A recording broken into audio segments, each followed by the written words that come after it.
देखिए, सबसे पहले तो अगर हम पूरे विश्व के पटल को देखें तो अमेरिका जैसा एक शक्तिशाली देश, आर्थिक संपन्न देश, एडवांस टेक्नोलॉजी से भरा हुआ देश, जो लॉकडाउन के माध्यम से अपने देश के नागरिकों की जान की रक्षा करने का अब काम कर रहा है, जिसने प्रारंभ में लोगों से लॉकडाउन की भी अपील नहीं करी और इससे एहतियात बरतने के लिए जो भी WHO के अंतर्गत उन्होंने अपील करी उससे उसको लाभ नहीं मिला। और मैं इस बात के लिए आश्चर्यचकित हम सब लोग भारतवासी हैं कि वहाँ के राष्ट्रपति कहते हैं कि हमारे देश के 2 लाख लोग इस वायरस से मरेंगे, मतलब एडवांस स्वीकारोक्ति उनके द्वारा। और जब इतना संपन्न देश इस व्यवस्था से गुजर रहा हो और उसके बाद भारत जैसा देश जिसके प्रधानमंत्री आदरणीय नरेंद्र मोदी जी, मैं धन्यवाद देना चाहूँगा देश की जनता की तरफ से और कानपुर के एक सामान्य नागरिक के नाते से, कि जिन्होंने लॉकडाउन के माध्यम से सीमित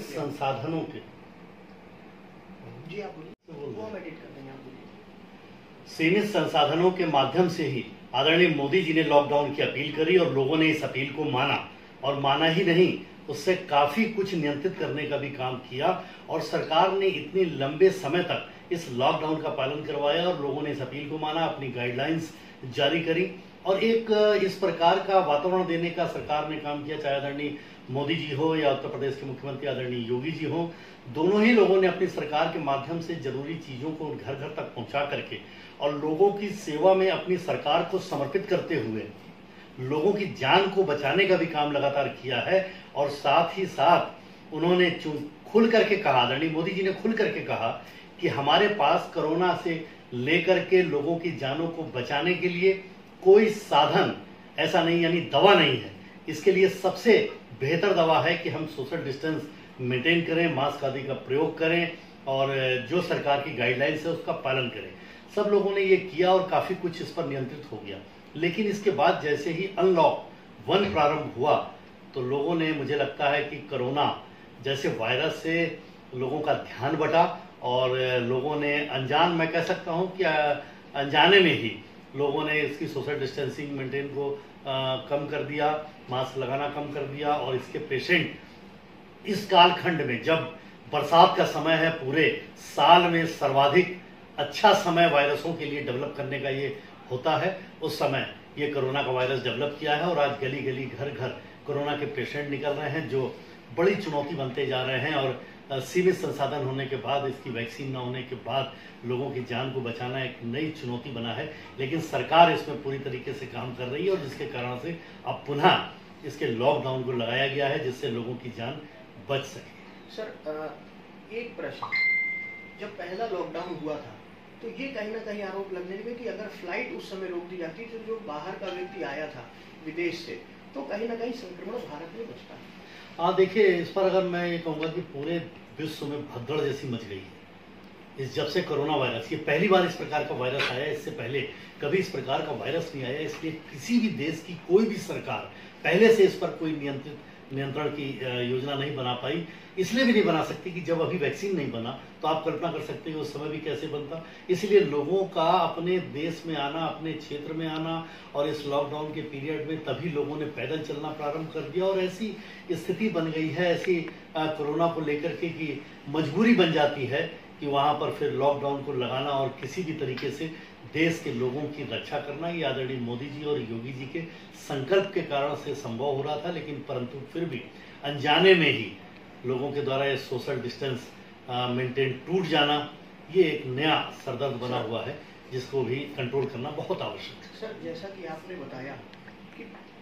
कई लोग कई 100 किलोमीटर पैदल चले, हमारे दर्शक देख रहे हैं, कई 1600 किलोमीटर लोगों ने बेंगलोर से न जाने कहाँ, बस्ती, बहराइच, गोंडा, बांदा पैदल चले। ऐसे में अगर कोई विधानसभा का एक विधायक, प्रत्येक विधानसभा का एक चेन लगा करके एक चरणबद्ध तरीके से उन प्रवासियों को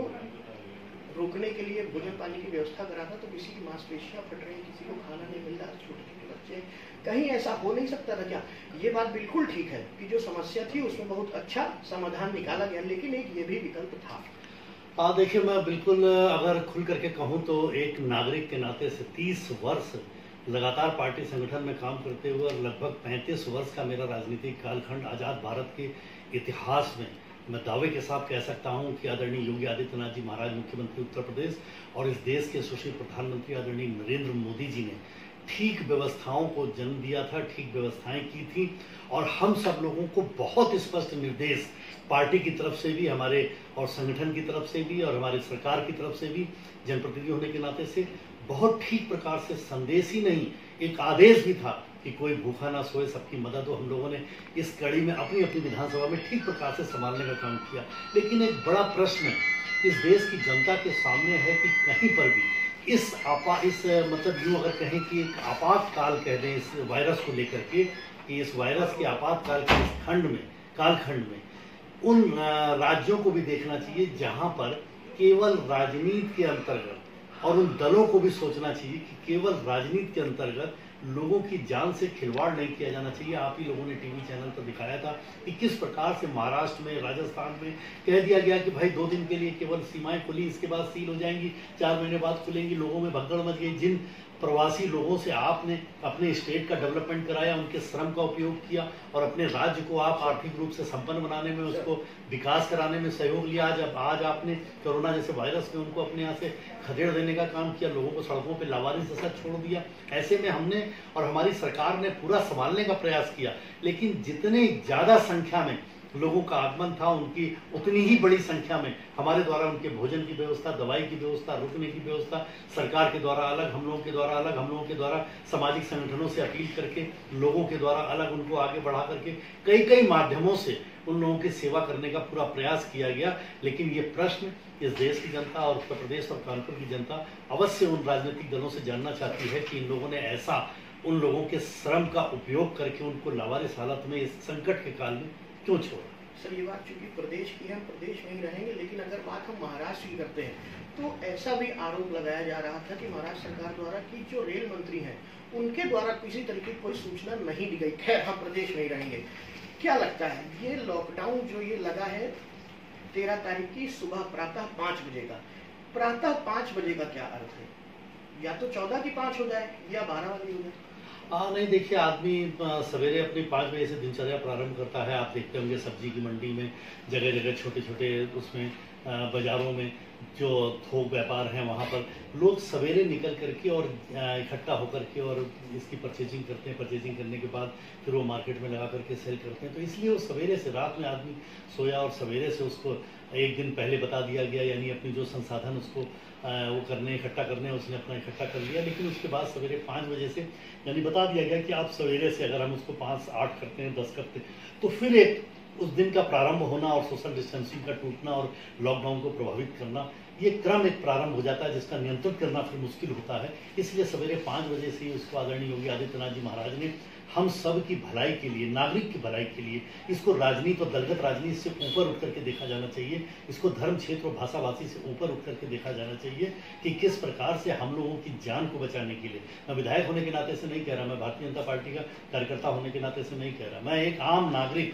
कानपुर का होने के नाते से कह रहा हूं कि हमारी जान को बचाने के लिए आदरणीय योगी आदित्यनाथ महाराज ने जो ये कदम उठाया है, ये सराहनीय है और हमको अपनी आदत इसमें अब डाल लेनी चाहिए। ठीक उसी प्रकार से जिस प्रकार से आरटीओ विभाग, परिवहन विभाग हमको एक ड्राइविंग लाइसेंस देता है, हमारा टेस्ट लेता है और बता देता है कि अब आपको ड्राइविंग लाइसेंस दिया जा रहा है, यानी आप ड्राइव कर सकते हैं। सरकार ने बता दिया, आदरणीय मोदी जी ने, योगी जी ने बता दिया कि किस प्रकार से आपको अपनी लाइफ स्टाइल जीनी है, किस प्रकार से वर्किंग स्टाइल होनी है। अब इसके बाद लाइसेंस आपको मिल गया है, कैसी आपको ट्रैक पे चलना है। इसके बाद हमारा काम है कि हम उस ड्राइविंग लाइसेंस को लेकर के या तो गाड़ी को कहीं ठोक देते हैं, चोट खा जाते हैं, या हम पूरी लाइफ अपने को ठीक प्रकार से गाड़ी चलाते हुए पूर्ण करते हैं। सर, खैर ठोकने वाला पता नहीं चलता क्योंकि ऑनलाइन चलाना आ जाता है। अब ये संक्रमण पॉजिटिव रिपोर्ट आने के बाद ही पता चलता। सर, क्या लगता है इसी तरीके से क्या महीने 2 महीने में लॉकडाउन लगता रहेगा? देखिए, ये तो परिस्थिति और कालखंड पर निर्भर करता है कि किस प्रकार की परिस्थिति आ रही है। लोगों की जान बचाना एक सूबे के सूबेदार का पहला नैतिक कर्तव्य है,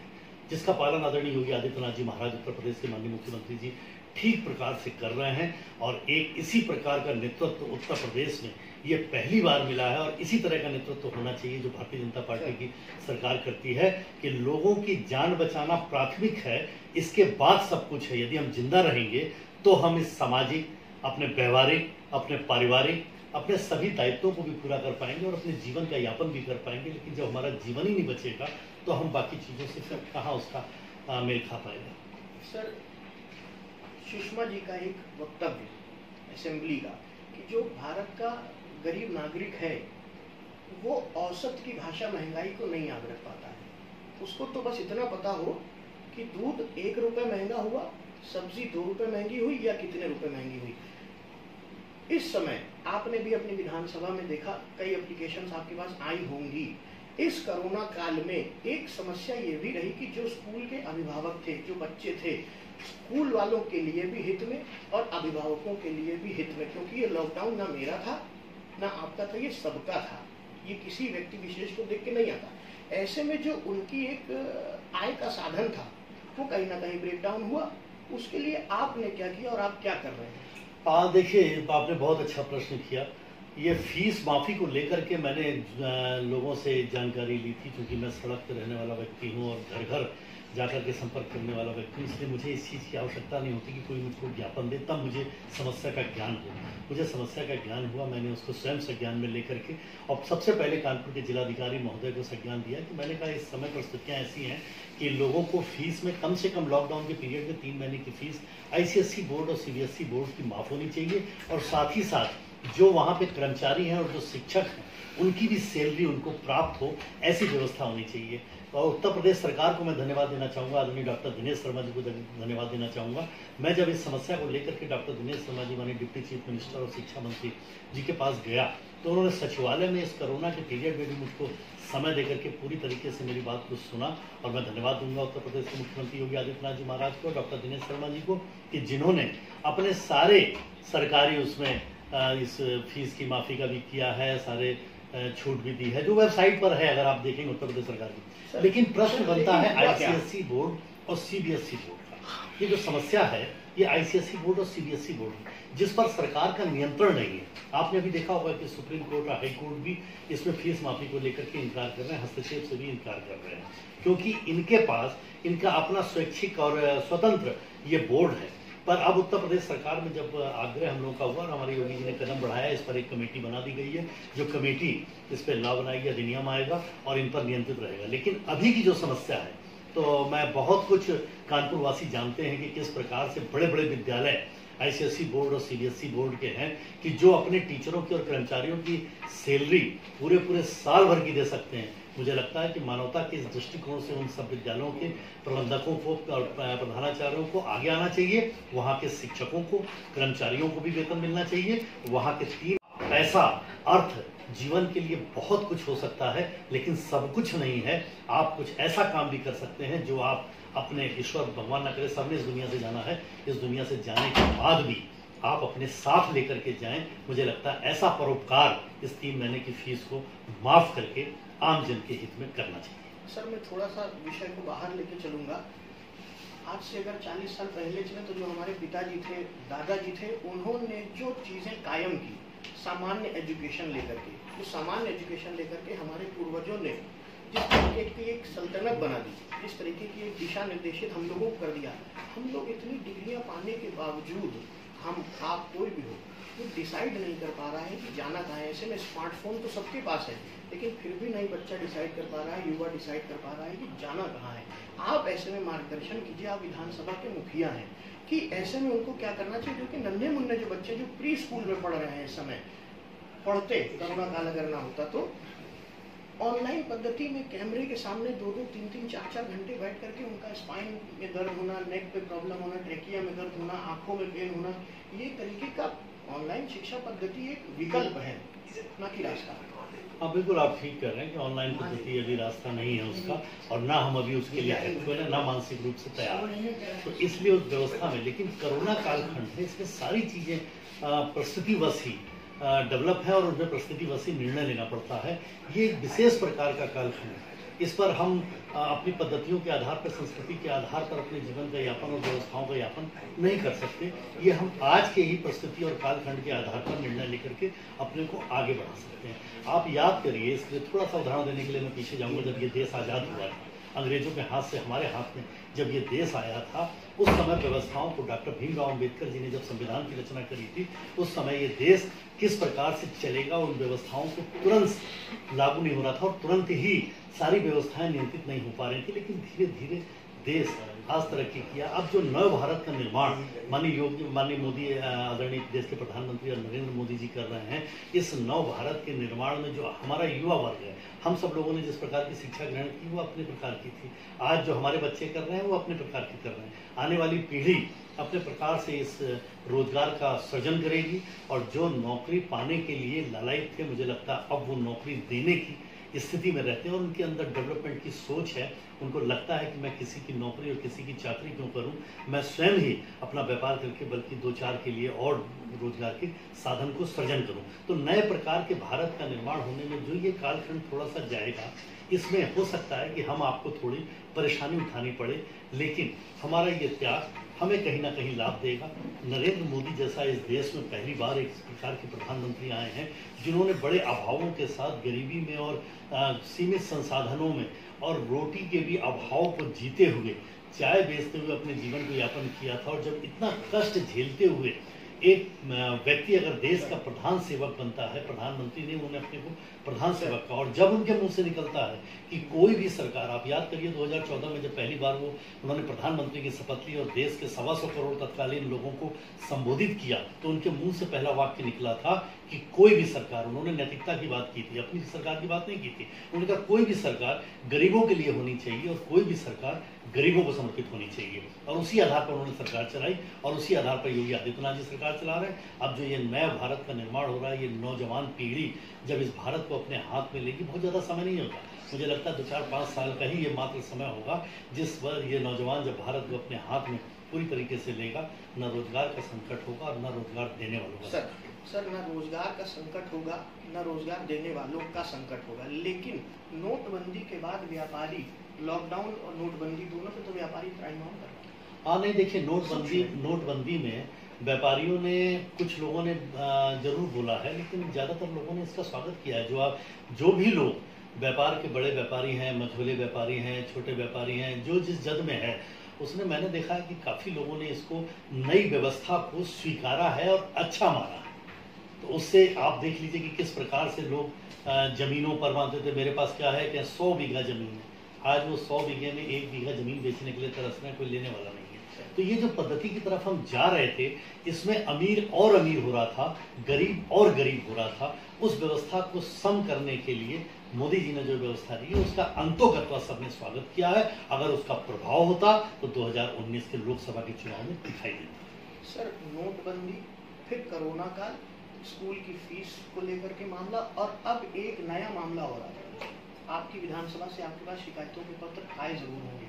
संज्ञान लिया है नहीं लिया है ये कैमरे में अभी आप बताएंगे। बिजली का बिल जिसके घर में 1 मीटर लगा था, सामान्यता एक टेबल फैन था, छोटी सी बत्ती थी, 300 रुपये 400 रुपये वो चुकाया करता था,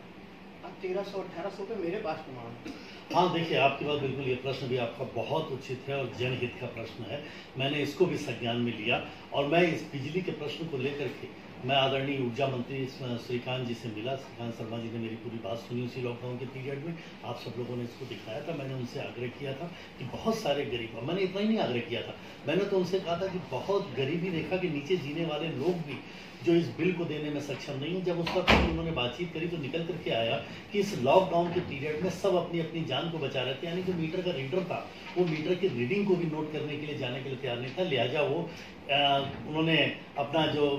एक एवरेज बिल होता है, उस एवरेज बिल को देकर के वसूली शुरू की थी। और जब उन्होंने पूरे 3 महीने का बिल बनाया, 4 महीने का बिल बनाया, 2.5 महीने का बिल बनाया, तो मीटर के रीडिंग के अनुसार वो बिल का पॉइंट, जैसे कि 50 मान ली सपोज उदाहरण के नाते कि 50 जिसकी रीडिंग होगी उसका बिल का रेट कुछ है, 100 का कुछ है, 200 ये उदाहरण दे रहा हूँ मैं, 300 का कुछ है, 1000 का कुछ है। तो इस तरीके से जो बिल इकट्ठा हो गया तो उस पर उनके रेट ज़्यादा लग गए। लेकिन जो ठीक कराने के लिए उसके लिए काउंटर खुलवाए गए, मैंने किसको एमडी से भी बात करी, काउंटर खुलवाए गए। और जहाँ जहाँ ऐसी शिकायतें मिली हैं, जब वो बिल का संशोधन हुआ, यानी एक महीने का जब वो पार्ट बिल बना लिया गया, तो जो बिल 2500-3000 का था वो फिर उसी स्थिति में आके 800-900 रुपये में खड़ा हो गया। सर ये आपकी ही विधानसभा का या विधानसभा के बाहर का भी? नहीं, मैं अपनी विधानसभा के अलावा मैं पूरे कानपुर की बात कर रहा हूँ कि जहाँ पर भी अगर किसी को भी कठिनाई है, मैं आपके चैनल से, जीएमडी चैनल के माध्यम से लोगों को बताना चाहता हूँ कि वो सब स्टेशनों पे जाएं और जा करके अपना केवल पार्ट बिल बनवा लें, एक महीने का पार्ट बिल बनवा लें। अगर इसमें कहीं कोई आपको परेशान करता है, कहीं कोई बात है, कोई भिन्न प्रकार के समाज में लोग होते हैं, अगर कोई इस प्रकार का व्यवधान उत्पन्न करता है तो आप एमडी केसको रोज वहाँ बैठते हैं 11 बजे, एमडी केसको से मिलिए, उसका समाधान होगा। और इसके बाद भी नहीं होता है तो ऑनलाइन पोर्टल पे आप दाखिल करिए, हम सब लोग उसको देखेंगे। ऑनलाइन पोर्टल भी हम लोग देखते रहते हैं, समस्या का निराकरण अवश्य होगा। ये योगी सरकार है, यहाँ पर कोई भी अति जनता के साथ नहीं हो पाएगी, हमारा विश्वास है। सर, जो सामान्य व्यक्ति है वो ऑनलाइन पोर्टल में शिकायत करने से या तो थोड़ा सा संकोच करता है या उसको आता नहीं है, ज्ञान नहीं है, क्या वो ऐसे में सीधे आप हमारे दर्शकों से कह सकते हैं कि वो हमारे पास आए? हाँ बिल्कुल, मेरे पास जो आता है, मैं तो देखिए, मेरा तो स्वभाव, मैं पूरे कानपुर महानगर का 8 वर्ष अध्यक्ष रहा हूँ। कानपुर की 21 लाख जनता का मैंने संघर्ष किया है, उनके साथ संघर्ष किया, सड़कों पे संघर्ष किया है, एक एक गली, एक एक मोहल्ला, एक एक बूथ जानता हूँ, एक एक व्यक्ति को लगभग जानता हूँ, सभी सामाजिक व्यक्तियों को जानता हूँ। मैं आज भी सीमा में रह करके मुझे काम करना चाहिए अपनी गोविंद नगर विधानसभा क्षेत्र में, लेकिन मैं अपने स्वभाव के अनुरूप मजबूर रहता हूँ कि कोई भी कहीं से आता है, अगर उसकी कोई समस्या है, मैं कभी नहीं पूछता कि आपका नाम क्या है, आप कहाँ से आए हो, मैं उसकी सेवा करने का पूरा प्रयास करता हूँ, इसको अपना ईश्वरी काम मानता हूँ। माननीय विधायक जी ने ये कहा कि वो इसको ईश्वरी काम मानते हैं, ये उनका कार्य है। 8 साल 9 साल उनको हो गया कानपुर की राजनीति जिलाध्यक्षी करते हुए, जिसमें कोई भी उनके पास सीधे तौर पे आ सकता है बिजली का बिल, अगर अधिकारी नहीं सुनता है, यानी पहले आपको अधिकारी के पास जाना है, फरियादी सुनानी है, अगर नहीं होता है तो आप विधायक जी के पास सीधे आ सकते हैं। सर, एक छोटा सा प्रश्न हो, जिनका बिल बढ़ करके आ रहा है उनसे वहां के लोग कह रहे हैं काउंटर में बैठे कि या तो इसको चुका दो और या अगली बार पेनाल्टी के साथ बिल बढ़ के आएगा।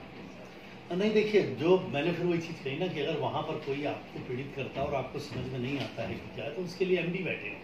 अगर एक व्यक्ति व्यवस्था में, मैं विधायक हूँ, मैं इसका मतलब ये नहीं कि मैं जो कहूँगा वही केवल